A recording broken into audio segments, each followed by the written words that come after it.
Okay guys, reka ndabakinyana rero utirashaje video kuri Facebook ikaja muri galeri ku buhinga byihuse cyane byoroshe ya utarinda guca mu bintu byinshi reka ndabakinyana turashaka gutirashaja galeri muri Facebook. Ikintu mbere uca muri na application ya Phoenix, hanyuma Phoenix igusaba twishi urayihoza. Wewe ico cokora uca kuri na Facebook iri muri Phoenix ukiconnecta.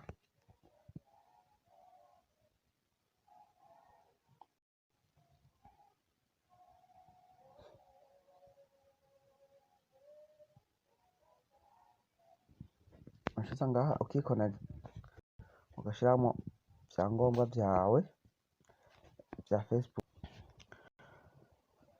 Uhejeje kwiconnecta nk'uko uhejeje gushiramo amanimero nk'uko uca wemeza ngaha kuri login. Uca kuri login yes, hanyuma kwa Facebook yanje irimo authentication, ncamara nkasaba na authentication nyene kugira ngo ninjiremo, akamara nzana code ya authentication ndabibereke neza muri Facebook. Ibi bisanzwe ibi nta na kimwe ngo biravana na security washyize kuri Facebook yawe ya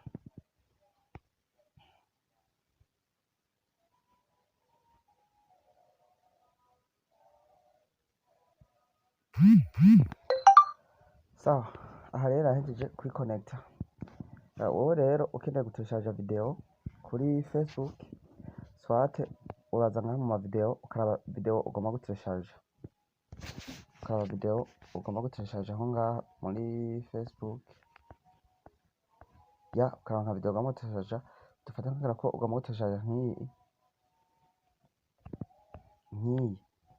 Murabona yuko ngaha kuri video hariko akantu k'agasembore aka ka download aka abana ukumva donc video yose yawe muri Phoenix bana ngaha haba ariko akasembore ka download, sivyo?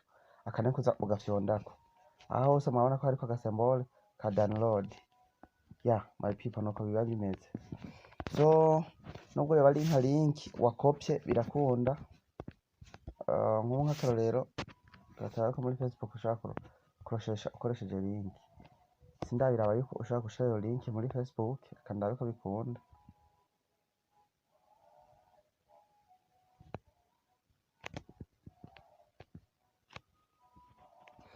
Kashemo link alalala ino nakopye byanze. So ari nka page kanaka wayibonyeko ndaga nkako notishaje kuri New Live Studio ugenyuze nyene.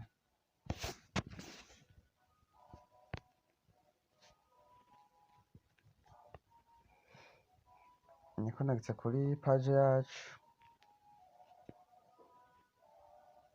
kugira mubibone neza, kandi nikonagitse kuri page yacu cenda baka video notishaje.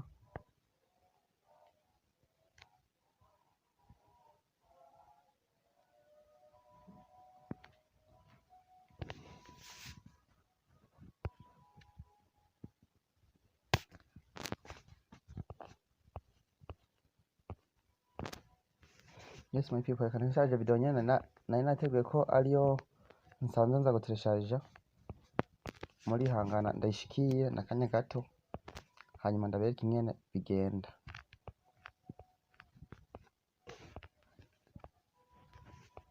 Tuyirondere wowe umva uramanuka muri izi video zose ukaba video wateguye guturishaja kandi ndabereka shatse tugireko nteshaje nateguye kubereka ndayibereka muri galeri.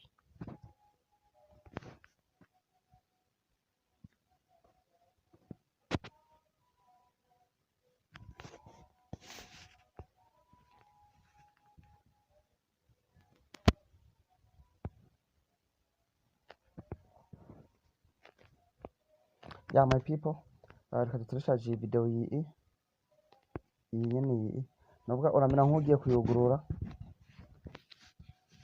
murabona ka kantu ka download akanyene uca ugafyondako nkuko. Murabona hano ico kugira ngo uyiteresharije ishikire muri stockage, aha urabona haca haza ijambo download, ushaka urabanza ukayumviriza muga twese ivyo dushaka. Urabona yuko video yamaze kuyiteresharija, ico tumanura hano hejuru turabe muri barre de notification, murabona yuko iriko irayiteresharija, iriko irayiteresharija, ndibaza muriko murabibona.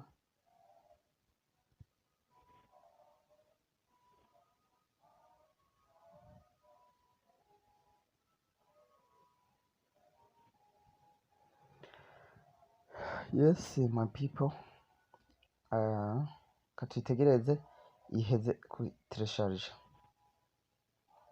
Ni ikintu iki cigwa ni c'ubwenge my people, ahubwo wowe ukaba uri mushasha kuri ino chaine yacu, nkusaba banza ukore subscribe kugira ngo utazokwigera ucikwa na video ziba zigezweho z'ubwenge, kuko ni ngaha nyene nta handi vraiment, ni ngaha nyene haca ivyigwa vy'ubwenge yeah.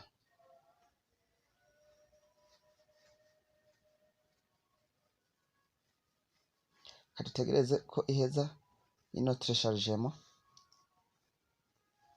hanyuma nca ndayibereka.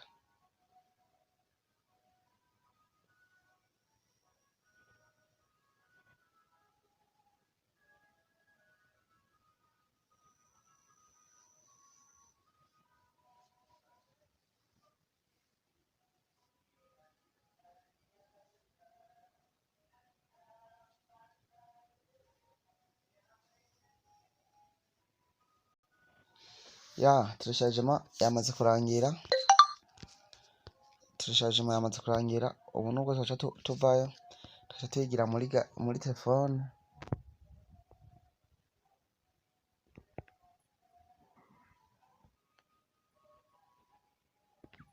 Ngiyi video yamaze gushika. Hello everyone, murameze neza? Ndongeye kubasuhuza abakurikirana ino page yacu yitwa New Life Studio Bugenyuzi. Ya murabona ko ikigo cyamaze kuhashika. Rero my people, aka kigo k'ubwenge n'abateguriye, mukomeze kudushikira mu gukora like, share na comment. Thank you for watching.